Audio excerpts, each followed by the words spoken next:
So first of all, what is cultivation? Like people ask this so many times. I see newbies asking this all the time in the newbie chat.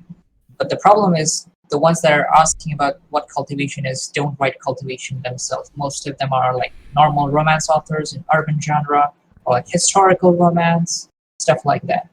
And they usually ask about cultivation out of like two or three reasons. It's either they're interested in it, they want to write it, or they're just asking in passing because they see it so much. So for explaining this, I'll give a common example of an anime that I'm pretty sure most of you should know. And if you don't, I don't know what you're doing on the internet. Dragon Ball Z. I'm pretty sure you guys should have heard of it, or seen it, or are obsessed with it. So in Dragon Ball Z, we see Goku and the rest of the Z fighters practicing different techniques, and all of them are powered by something they call ki, which is basically chi. It's just a different way of saying the same thing, different spelling, same thing. Ki. So in Dragon Ball Z, Goku basically powers up from normal to Super Saiyan level 1, 2, 3, 4, which is basically the same as the different stages and realms of cultivation. Cultivation overall, you can call it as, you can consider it like cultivating yourself with chi as the nutrient and growing your strength like you would grow a plant. That's the closest comparison that I can give. So now then, how do you actually get started on cultivation, like writing? So for this, we should know that there are different types of cultivation subgenres. Overall, there are four types. One of them is something that I consider as an extra type that I added myself. So take that with a grain of salt. The first one, the most authentic, is of course Shansha, which literally translates to immortal hero or immortal cultivation. It's a bit of a more modern genre compared to wuxia, which is martial heroes. If you compare them both, people ask the difference between them, what is what, and how do they compare. So you can consider wuxia as low fantasy and shansha as higher fantasy. As for shansha, basically you have things like magic, immortals, demons, devils, people who can fly. The biggest contributor to it, though, is Taoism, which is a major part of Chinese culture and history. It has many philosophies in it. If you research on it, you will get too many things. And if you're going to write Shansha, you will definitely have to research more on it. Then, of course, many people know of Sun Wukong, which Dragon Ball Z's main character, Goku, is based off, who acquires power through the Taoist magics. That is basically a good example for Shansha, which many people know of. Then we move on to the second type, which is Xuanhuan. This one is more of a modern, like a combination of westernized elements with the Chinese elements. You may see this in web novels like A Battle Through the Heavens, Soul Land, and Martial Universe. Like they won't have, like, the difference between them is the absence of Taoist elements like yin yang. Like they may be there or they may not be there. It's sometimes hard to distinguish, but if you spend enough time reading them, you'll eventually be able to distinguish them by yourself. They have more Western elements incorporated into them. You will find the tone of speech will be a bit more modern or not as traditional as you would see in Shansha. Then we come to wuxia. I don't know as much about wuxia because I barely read any of them. The best example of wuxia would be like the Jin Young novels, and one of the popular ones that I think some people may have heard is Demigods and Semi-Devils, which is wuxia as well. They also cultivate internal energy, which is chi, but like they're more based on like real world settings, just in a historical background. Then we have the modern hybrids. which is something I guess is started by web novel, or people who have read a lot of web novels have come to. Like readers got bored of the old tropes and stuff, and that's how these new novels began. You can find these in both the Chinese translated ones and, of course, our original novels too. Uh, for Chinese ones, I can like the system novels. This is the biggest example of them. This is the biggest example of modern hybrids. These are what I would consider a major part because you can add so many things to system. It can be cultivation, it can be some Western magics and stuff, and you can still make it work. This would be the modern hybrid part. You can add a lot of Western elements to it, like Western names, even the locations and stuff, and still use Chinese cultivation to it. This would be an example of a modern hybrid. For example, literally, Eve of Chaos's book, Epic of the Demonic Sword. I can consider that as a modern hybrid too. Then we move Yeah, on. I have buildings instead of caves, basically. Yeah, and then we can the next part, how to actually make cultivation work. Now this is the part which stumps a lot of people and actually discourages the newbie authors to start cultivation. They get confused because there are so many aspects to it, the cultivation systems, the different types, the Taoism itself, because it needs a lot of research and the philosophy that goes into it. So first of all, I would say if you want to make a cultivation world, you would need uh, to make a proper system for it, which would be the different cultivation realms, the substages within it, and the world itself for it will be based. Like Nagillian explained in the first part of the seminar, the world building is what makes your book what it is. For this, you would need to start off with the different cultivation realms. The most common ones you would probably know would be like chi refining, foundation establishment, body tempering, nascent soul. These are the most common ones. You can either stick with the traditional ones or you can make your own. I would say like if you're a newbie and you haven't read many cultivation novels, I would recommend you making your own and researching a bit more on the traditional ones because if you don't know them by like heart or like depth, the readers may complain because it may not stick to the original canon. If there is something like that, there is for the original, the more classical novels like I Shall See the Heavens, of Will Eternal, as they are the ones who have based these realms itself. Then another thing you need to know is how long your novel is gonna be, because you can always add more realms to it later on, the power realms to it, and whether you want it or not, you can make it like 5 to 10 realms or even go beyond that. Then within that realm you will need to establish the different stages. You can either just number them and you can actually even make specific names for them. But some people, like readers, may confuse them. So it will depend on what your reader demographic is. If there are more experienced Shansha readers or just cultivation readers, they won't really have problems with it. But if they are not, you may need to make it a bit simplified. Then you also need to make sure that the realms relate to your like characters development. Like you want it to be according to your arcs. That is another aspect that you need to be focused on because in cultivation you need to have different realms, and in different realms the story will progress. So a good way to do it is you plan your arcs according to how your realms will progress. Like this power level will continue for these many arcs. For example, if the MC is in uh, for example, chi refining realm, how many realms how many chapters will he stay in that for? Like it could be anywhere from 10 chapters to even 100 chapters. A good example of this would be in A Will Eternal, where the MC is in the chi refining realm for around 100 chapters as well. I Shall See the Heavens too. They are in like 100 to 200 chapters. Once you have that established, you will be able to plot your arcs accordingly and even your plot points, how the story progresses. You can just relate that to your realms and the conflicts would be plot it accordingly. Then we come to different cultivation types. You want to know what type of cultivation your MC will focus on, or what kind of cultivation he will practice.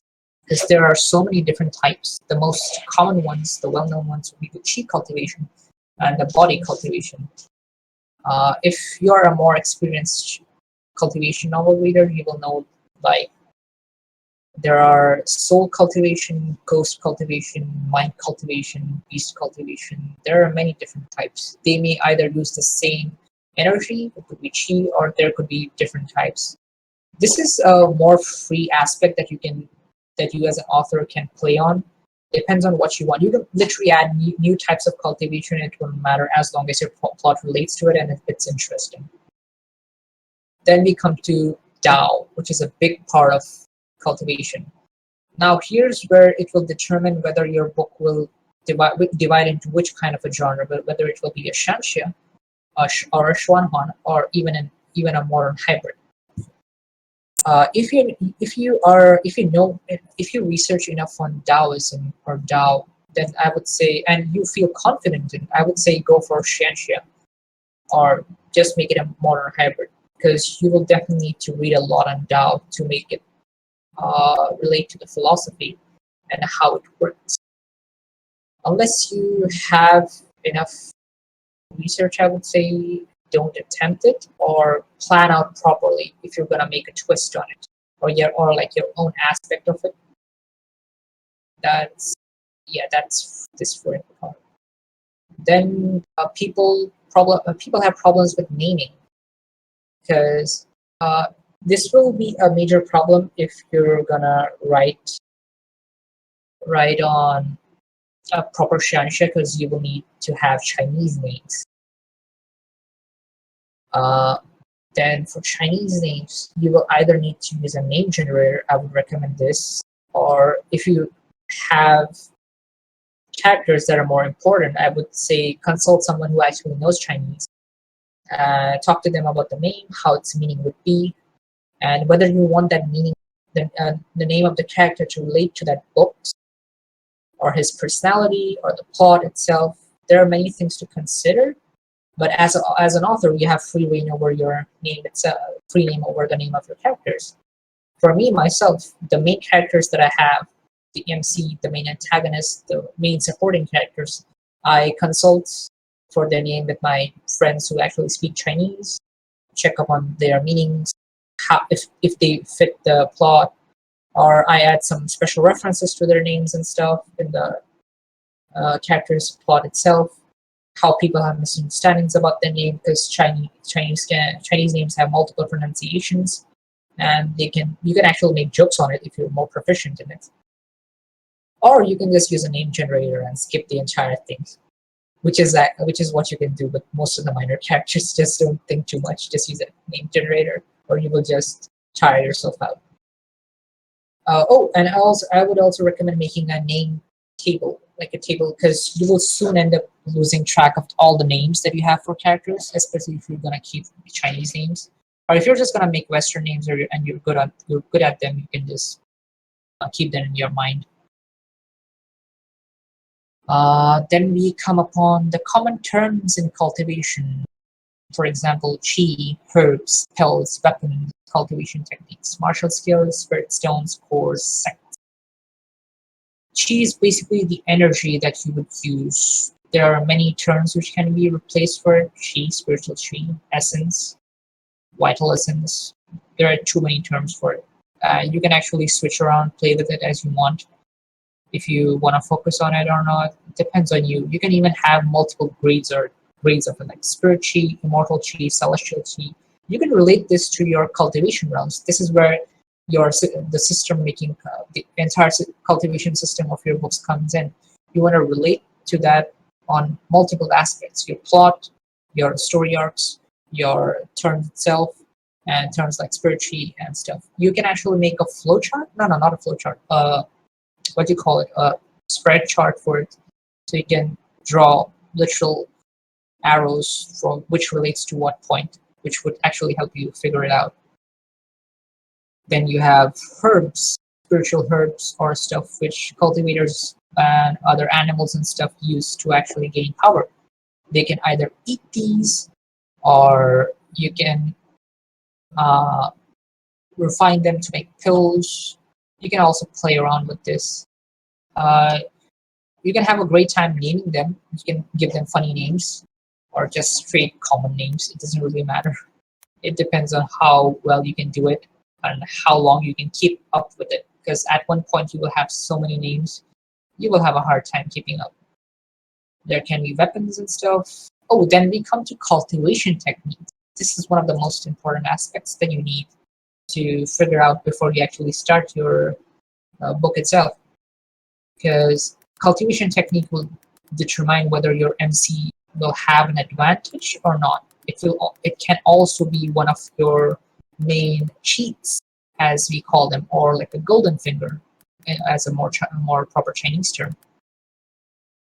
You wanna work very on detail on this cultivation technique enough that if you're gonna give him multiple techniques or like just one technique that is very expensive, you need to make it pretty detailed. Like I would say, just work on just the cultivation technique for a few days before you have all the kinks sorted out, or like you'll have problems later on.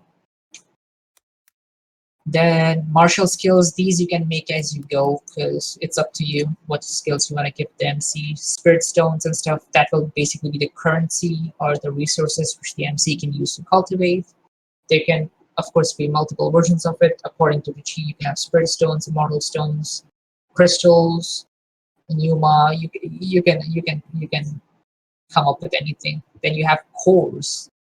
Now, this is another thing you will see in a lot of books. It will depend on whether you want to add it to your book or not, but you'll see it very commonly. There are different types of cores. They can, like beast cores, which is basically the source of power of beasts. Like all their power is contained within that core, and that's how they draw their power. It's their energy source.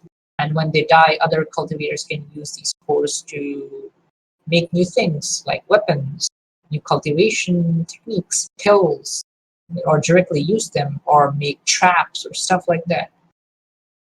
And even cultivators themselves can have cores. One of the most common cultivation realms that you will see in a lot of novels is called core formation or core condensation or core creation, pill creation. There are many names for it. It's basically this. It's basically condensing all of the chi that they have into a single concentrated point, which would end up becoming their core, which can go on to become many other things. Then we have sects. Sects are basically organizations. You can make different ones, like according to the cultivation techniques they practice or their moral ground. Like they can be evil, they can be good, they can be neutral, they can be uh, like non-performing. I guess like sects. Like there are sects that are like just administrative. If you're dividing the world into like for normal people, for cultivators, there can be ones for normal people that just work like a government itself, and then you have cultivation sects which are for cultivators themselves, where they live, they learn, they grow, they gain resources from, and that's that's it for this. Then you will learn. Oh, you will need to. Then there's the common skills that you would hear about for cultivators. Skills are like occupations, I would say. There's alchemy, or basically refinement of the pills that the cultivators use. They refine these from many things, or literally you can refine them from anything. There are books where cultivators refine literal worlds into a pill, or they refine themselves into a pill. You can. This is also very free ground for you to play. You can use literally anything. You can literally refine thoughts into a pill too. Then there are formationaries. Now this is where if you can play, you will need to put a more focus on it because this is kind of like hard magic, so you need to know how they work. So it would be better if you figure out how, like, jot down how each of them work and have like a proper description for it. Then we have spirit tools, magic tools, treasure refinement, whatever you can call it. Basically, blacksmithing or like making weapons in cultivation terms. You can do many things with it. They can either be weapons, like traditional weapons, swords, spears, or more unique ones like dice or chains, ribbons, stuff like that. There are different tools that you can use. The traditional tools would be like seals and stuff, horse tail whisks. There are many things. If you research about them, you will find a lot of them. The best thing about this is you can use the most obnoxious thing and use it as a spirit tool. Like literally, you can add a earbud as a spirit tool too if you want to. There's a lot of free space for you to play around with. Then there is beast taming. A lot of novels heavily focus on this. The pet novels, the beast taming novels. You can either focus on them or not. It will depend on you. Because on just this beast taming, you can make an entire genre on it. I wouldn't go too much into detail because you can play around a lot with it. If you want it, if you want to know more, you can literally just watch Pokemon, Digimon, or like read novels. You will gain a pretty good idea about them, how to do it. You can just incorporate those ideas in your own book. Then we come to actually creating the plot of the story. Now, this will depend on you overall, but most of the novels use a cheat or a golden finger, or something called a fortunate encounter, a lucky thing. That's how the MC gains advantage, and that is the hook of the cultivation novel. That is how you catch readers, because if you make your cheat interesting or unique, that is how the readers will like it. They will want to know how this works, why this works, how will this affect the MC situation. You will need to make this cheat. This cheat will be your core, what could be one of your core aspects of your novels. So you will either need to spend a lot of time on it. The cheat can either be the cultivation technique itself, some kind of a weapon, a ring, or a person too, like a grandpa in a ring, like a soul living in a ring that helps out the MC. Or it can be something like the MC has transmigrated, so he has his past life of experience. He's either transmigrates, he reincarnates, that would be his cheat. His previous experience, that can be a cheat too. Then you have masters and ancestors who help the MC. This is a cheat too. This is basically having guidance so they don't have to spend time figuring out their mistakes and stuff. Having someone to guide them will help them speed up the process. Then you come to how you start the book. Your MC can be weak. He can be he can be strong from the very start. He can have a poor background. He can have a rich background. He can be a cultivator right from the start, or he can be a normal person from the start. This depends on you on how you want to make the MC, but these are just the common ones that I can tell you.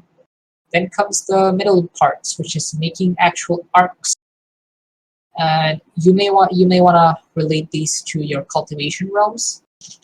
And according to the cultivation realms, how you want to keep the progression, you may want to divide them accordingly, or you may end up mismanaging them a lot, or you may need to retcon a lot of mistakes. So make sure you have your realms and your arcs correlated. Then you come to the end of the book, which a lot of people don't know how to do it.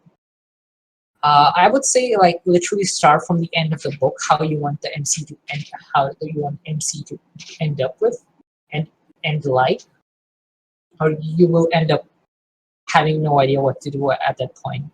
So at the end, the MC can either reach the very peak of the world, become the strongest cultivator, or he can just die fighting the antagonist, saving the world like a generic hero, or we can just leave it to an open interpretation where just the readers guess what happened. Like you can like he defeated this enemy, then he went on his journey and saw a lot of things, and you just leave it at that. You can also keep it like that. So at that point, if you actually reach the end, which I have not for my book, it is pretty far. So I don't know how I will do it, but I have an idea, which I will probably apply, but according to how my story progresses and how the reader responses, I will probably end up changing it. I would say have an end because you will probably get confused, but just having it as an idea on your notes, you will have a little bit more confidence in writing your book. Then you come to the second type of character in the books, the antagonist. I would divide these into three types, like main character, main antagonist, side antagonist, and minor antagonist, A, B, C.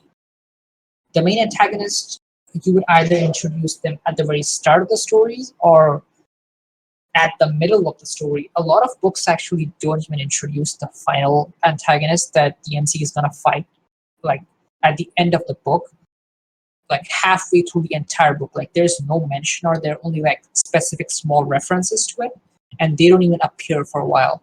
So this is the main antagonist which the MC will be fighting at the end of the book. It can be either another character itself, or it can actually be a phenomenon, like the world is ending, so the MC needs to stop it somehow. That can also be a main antagonist. Then we have side antagonists. These are the antagonists which will actually be carrying your story and giving development to your MC. They will have personalities of their own. They will have family, they will have friends, they will have their own cultivation techniques, powers, their background. They may even have their own cheats. That this is something you will need to develop as well. Then you have the minor antagonists, which are basically there to fill or give minor developments to the MC. These are the characters you will see being face slapped. These are basically the ones you would call young masters, or the trope you would call like that, or just the common disciple who slights you and you defeat them. That's the kind of character I'm talking about. Then we will come to the common tropes that are used in cultivation novels. There are too many, so I will just go along with some common ones. The first would be hiding abilities. You would want to do this for many reasons. Either because you don't want the MC to get too strong too fast, or you don't want to let them die too fast, or others would want to steal the techniques for them. Many reasons. Just you can hide the abilities. Then you would have weak MC, an MC which is basically a common person or who is specifically weak, like he's sick, he has been injured, or he has broken bones, crippled cultivation talent, he can't cultivation, stuff like that. And he grows from that, he overcomes the tribulations, the difficulties, and becomes strong. That is how a lot of readers relate to that, as they may not be very good in their real life, so they would want to relate to that way. Then you have arrogant MC. Now, this is something which would depend on whether your MC's background is good or not, whether he was reincarnated and has more experience, stuff like that. Like if he has been reincarnated, he will have his previous life's experience. He will know how the world works, how people react. So he would have the mm, guts to be arrogant. Or you can also make an arrogant MC because of his family background. Like he knows people can't touch him, so he can act as he wants. That would be the arrogant MC. Then we have face slapping. Face slapping is very something which is very popular and people like it a lot. And that is how a lot of readers get the thrill of reading the novels, because face slapping is how they get the dopamine, the shot of the dopamine that they need. Face slapping would be basically someone insulting the MC, then the MC hiding, practicing on himself, and then finding a way to insult the person who insulted them again, and doing it so bad, doing it so good that they never have a comeback. That is basically face slapping. Basically, an underdog overcoming his difficulties. That is face slapping. Then we have young masters who are often the target of being face slapped, who will also be trying to insult the MC. Young masters are basically your run-of-the-mill rich kids who have no experience or very little experience in life, and they basically go on about with their family background.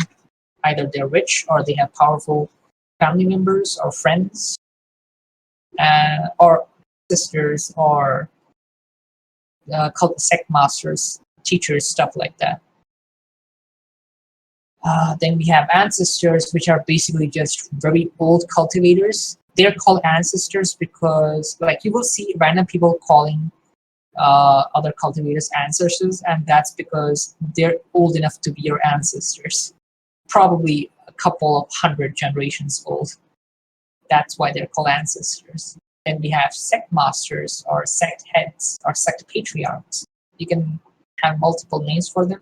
They are basically the head honcho or like a president of a sect. They will be the one who run it, and they will be the one who have the most power. And here it is that I can end my seminar. You can now drop your questions, and if you want uh, answers to them, I can answer them now. Yes, with that, hey, it is Q&A time. There is one question by Commerce, and that is, can you quote some novels with really different mind cultivations, as you called them? Oh yeah, a very recent one that I think you would like. It's not exactly cultivation; it's more Western fantasy based, but you would probably get an idea with it. It's called Soul of Nagari. He kind of learns manipulation of mind from there. Then, if you want more mind cultivation, there is of course Renegade Immortal, one of Ergen's work. He kind of has an aspect of mind cultivation where he basically becomes a wandering soul. Then we have mind cultivation as one of the tropes in what was the novel? It's an old one. I don't remember the name. The Cauldron of the Eternal Sea or something like this. I don't even know if that's the proper name because I think they retranslated it to something else later on.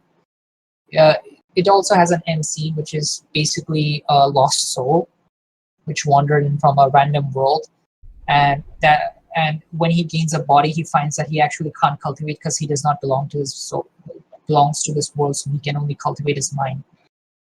I will probably need to find the actual name of the novel because it's probably changed. I read that one like 6 or 7 years ago, so it's pretty old.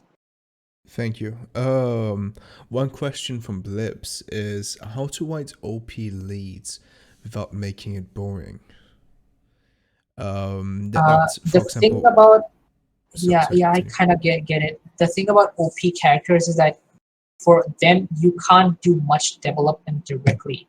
What you want to do is you want to focus on slice of life aspect of the character, like how he actually interacts with his environment. His The focus would be on his interaction with other people, his subordinates, his friends, and that is how an OP character works. For example, if the most popular one that I can say right on top of my head is Overlord. The MC is very overpowered. He's one of the strongest characters in the world. Now, how his power is shown is through his interactions with his friends, his subordinates, how he interacts with them. They don't just show his entire plethora of powers. They explore it one by one of how he interacts with them, or which kind of conflicts he has. So he uses the that power which is the most suitable for that conflict and solves it in that way. You can also just make him fight stronger enemies. Yeah, Like Yeah, he's level 1, he can fight level 2. yeah, Something like that's one of that. them. Eve, a question if you could answer from Miss Reality Bites. Many Mm. cultivation novels seem to have cookie cutter plot. Rig MC who was wronged, they got stronger and then destroyed those people who wronged him. How do you make yours stand out? I mean, generally this plot, right, is stagnating in China, right? Because it's, as you said, it's always the same. So as long as you write something less, you know, less cliche, you're good. Trust me. Like my novel has revenge, but I never made him my MC weak. Like he simply, I even removed the need for talent in the novel at all, right? Like you just depend. Everything depends on the resources. So you just give him few resources at the beginning and just make him work for them. Yeah, for one of the examples I can use in my own book is that the MC has a very good technique, but he needs a lot of resources for it to work. Hmm. So even if he has the technique, he can't do anything because he has no resources to work it with. Okay. Standing out is this genre cultivation is kind of the point with cultivation is that you can literally make techniques as you want, right? Yeah, Like you can make anything you want. It's far freer than Western fantasy by a lot. Like you can make ghost technique, which become your cultivation, your core technique. You cannot have core techniques. You can have less centers of powers. You can have three Dantians, something like that. You can create anything you want. Like it can be as complex as Void described it, or it can be simpler. It can be yeah. literally anything. Another question is, what are the differences between the Murim and the cultivation world? I actually don't know what you mean by Murim here. The Murim is the Korean martial arts, right? Let me. I don't know.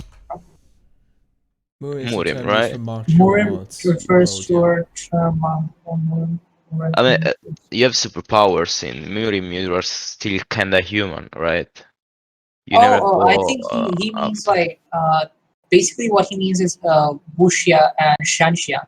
Murim would It's, be wuxia, no, like you're still different. Wuxia, you still Wuxia, you still become pretty strong. You're literally Goku before Super Saiyan 1. yeah, that's wuxia, and then after Yeah, that yeah. it's No, shanxia. Murim, you should be like far weaker, right? Like Street Fire power. That's Murim. I don't think I've read that much of Murim, I guess. Then There are a few good manhwa. Hmm. Not many, but a few, yeah. You're far stronger in cultivation. yeah, Another uh, question is, what would you consider that are the key difference between system and cultivation genres? Names. uh, yeah, and the biggest would be like the addition of an AI and like a act or like a UI, just a computer screen that you can see stuff on. That would be the Honestly, there simplest are way. novels with that too. It's literally the same thing. You just call it differently. Yeah, With the okay, you have in one you absorb energy from the world, in the other you need other materials, but it's the same thing. It's a system with a different name. yeah. Or like in system, you can have an artificial intelligence helping you or like guiding you through it. No, Or no, but there are cultivation novels with that too. Warlock in the Magus World has an AE. yeah, What's the name? the strongest system. It's a cultivation novel with the system. Oh, I didn't read that. What's the name? Uh, why- we have the Devil. It has Oh yeah, they have the devil. it Yeah, they literally also has have. a program that Yeah, makes it and that's instantly. actually a pretty good novel, I would say, for you guys to read through. It has very good character development and stuff, and it Yeah, also avoids a lot of cliches. So you may want to read yeah, that. it I would can be recommend like it. cultivation can be pretty simple. Like it doesn't need all the like I don't use Chinese names. I don't have confidence with that. But I still use philosophy. I simply even both Western and Eastern. I can Yeah. use Yin Yang or I can use I don't know Nietzsche.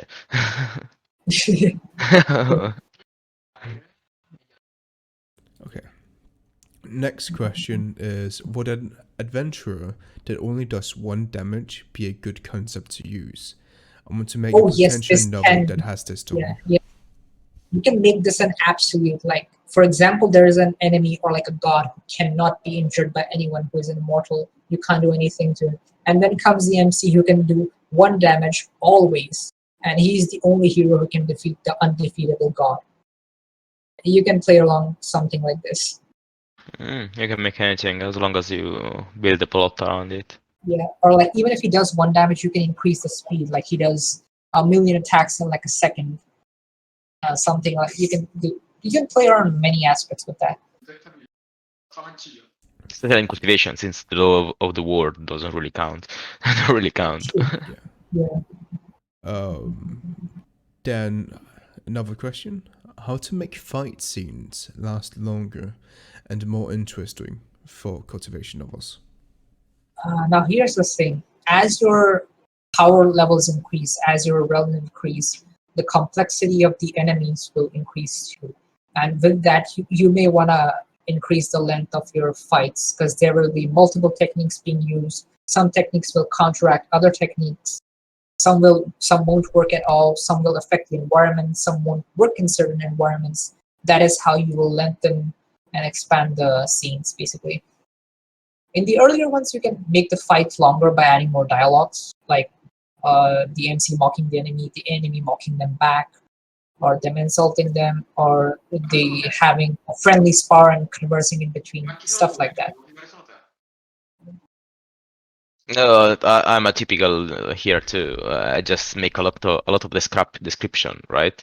Yeah, And so don't I don't need to stretch them. Actually, I need to shrink them.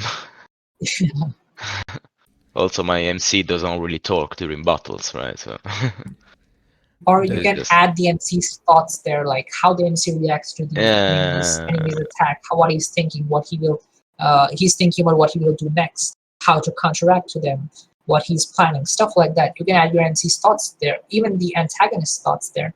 That's how you can expand more on it. You can give a more depth to their personality and how they act. I think it's also part of the writing style in general. Like, Yeah, depends that can on how become you in it too. write. Like, it doesn't matter if it's cultivation or system. Yeah. And lastly, I read a lot of cultivation novels, including I Shall Seal the Heavens. I noticed that most of them learn a technique by meditating, like a soul technique from staring into a statue or something like that. How does that work? Do they practice these techniques in their heads? Does it just appear and they are automatically an expert after meditating? This is coming from someone who wants to write a cultivation novel one day.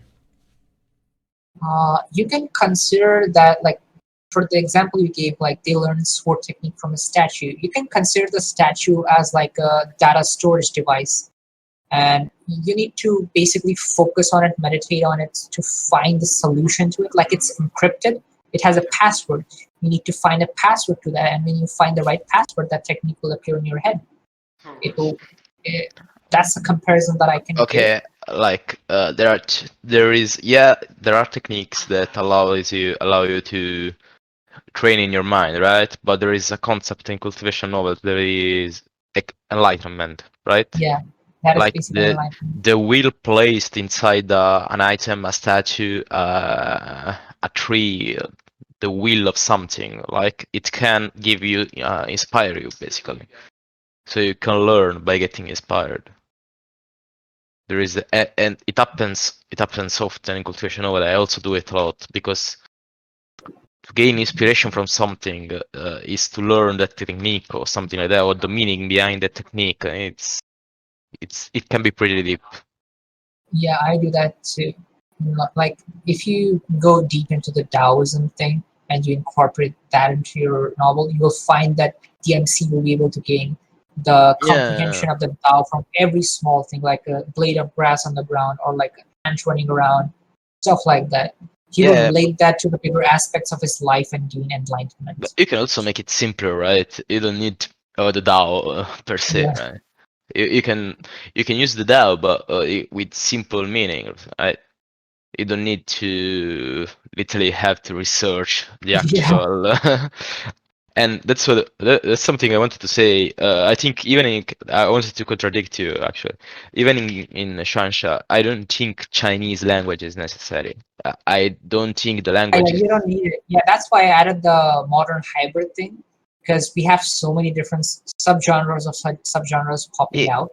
You can just uh, add it to the modern hybrid thing. For me, Yeah, like Shanghai is like the traditional Chinese one, so I only consider them right now. oh, okay, okay. No, no, for me it's just like, no, I don't know. I don't. I think you can write Shanshan even without using Chinese. Like Yeah, yeah, you don't really need the deeper meaning given by the exact word, right? yeah, At least in my opinion, of course. yeah, yeah. Of course. Okay, Just thank you. just are just words. Yeah. In the end. With that, I will take the Q&A section as finished. Yep. Void, any closing remarks to end off the whole segment? If you want, I can give you guys books to read from, but I think you guys probably already have read some of them that I would recommend you read before starting writing cultivation. You will get an idea of how to write them.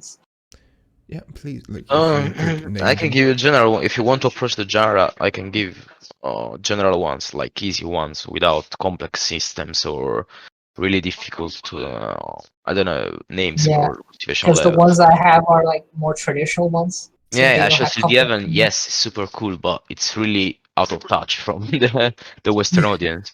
Like Calling yeah, Dragon is really good for starters. If you want to start with with a really Western, or let's say like that, mhm, cultivation novel, you can read Coiled Dragon. Coiled Dragon is without harem. Reverend Insanity, I don't think many of them have the stomach to read them. yeah, To read it. Um, So the list goes as such. I shall seal the heavens as one. A second one would yeah. be a will eternal. Third one would yeah, be but renegade what? immortal. Oh, sorry, It's The sorry, you just were first doing three the books podcast. are all by the same author, yeah. Yeah, Irving. yeah. Again, but It's just so we it's have the really list. Yeah. hard for a new buy. I don't suggest you start with those three Yeah, for a cultivation yeah, novel because Okay. they are genre of their own, even inside the cultivation genre. yeah, What about the last three? Weather and Insanity, Calling Dragon, and It's Martial really, World. it's really, it's one of the most evil character in yeah. cultivation novels. So I Okay, My okay. suggest. third book's character is kind of based on him. Weather and I Insanity. Yeah. suggest Calling Dragons is the best if you want to start, like Yeah, So for with an starters, easy to cultivation get novel. introduced, it's Calling Dragon is the go-to. Yeah, Okay. no, because literally Ergen has his own way to write cultivation, right? Like he yeah, has hand signs, he has Dao, he has um different names. Even the power level is very complex. It's not level yeah, 1, level 2, level 3. No, it's ancient soul stage where you have to separate part of yourself. You elevate your soul. The severing stage where you separate yourself from part of your existence or something like that. It's just super really good if you reach the point where you can appreciate it, yeah. but really complex. Going Dragon instead is just level 1, level 2.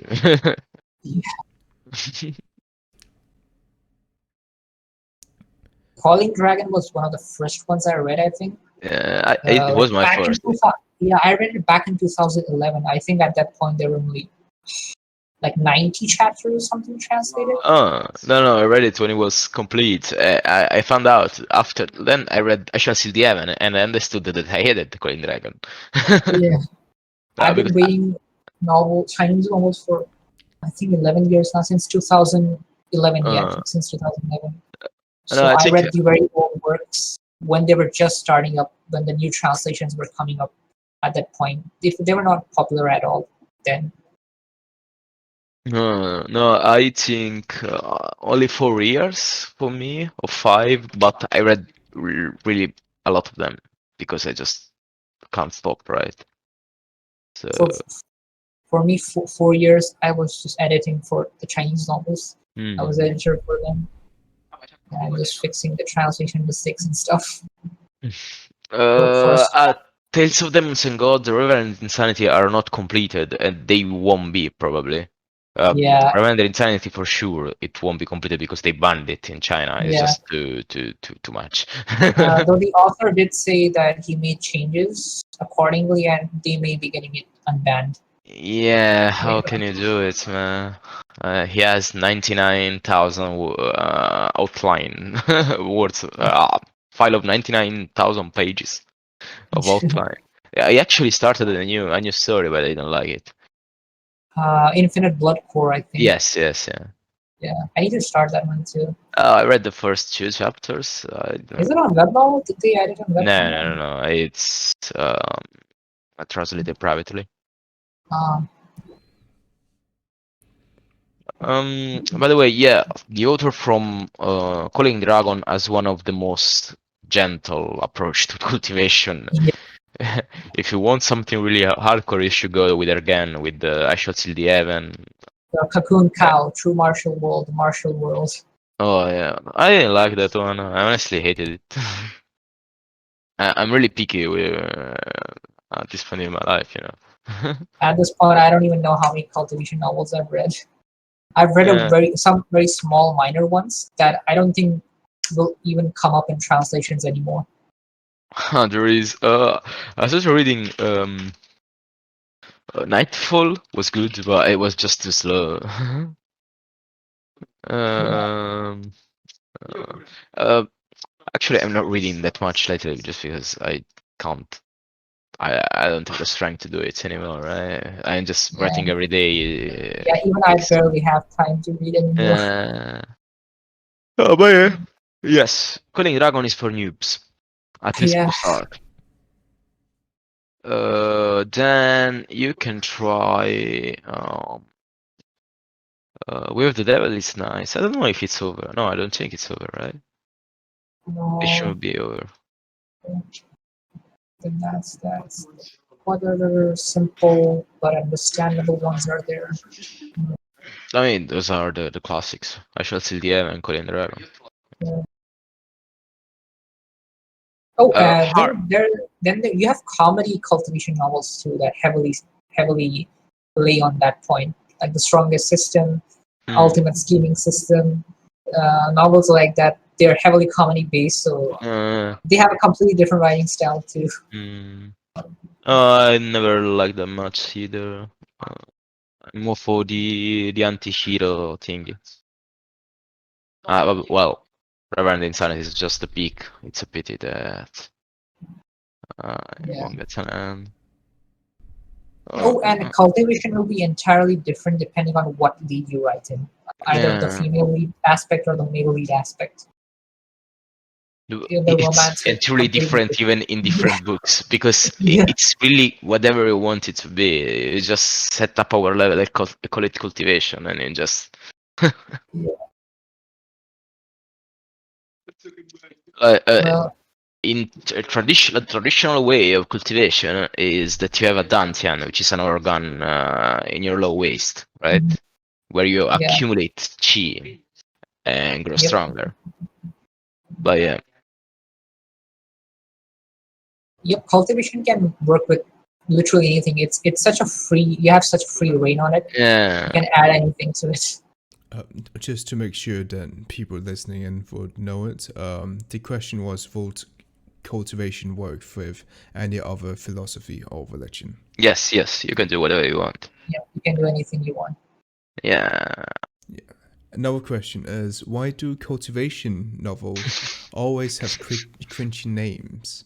Is that a Now must? That's the this problem. depends. Now this That, depends on the translation. If yeah, you're talking about yeah, the translations, we actually met them in China, right? But yeah. those who, uh, some of The them at proper least. novel, the proper Yeah, Chinese they author. actually study which title will attract more readers. It's not really suitable, fitting for the novel even.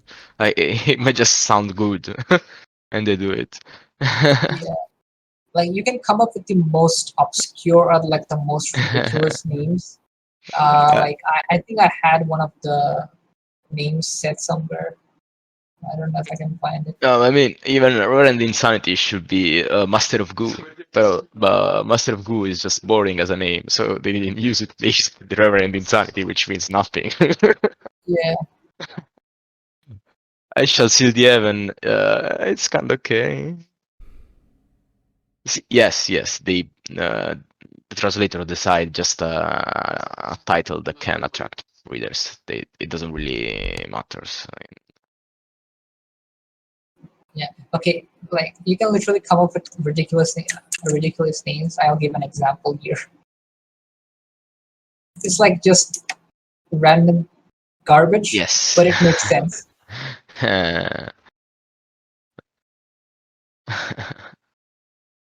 All right. I think at this point we can wind it up. We've pretty much covered most of the things. So now you can take from here. Oh, okay. So since this will be the end of the very seminar with the second and first halves finished, I would like to, for those who are left live listening to us, thank you all for joining us for today, and also to the wonderful hosts. Just to name everyone who took part today, there are Soren, Diblips, Eve of Chaos, Marcus, Miss Reality Bites, Shing, Void, and then myself, Najiliant.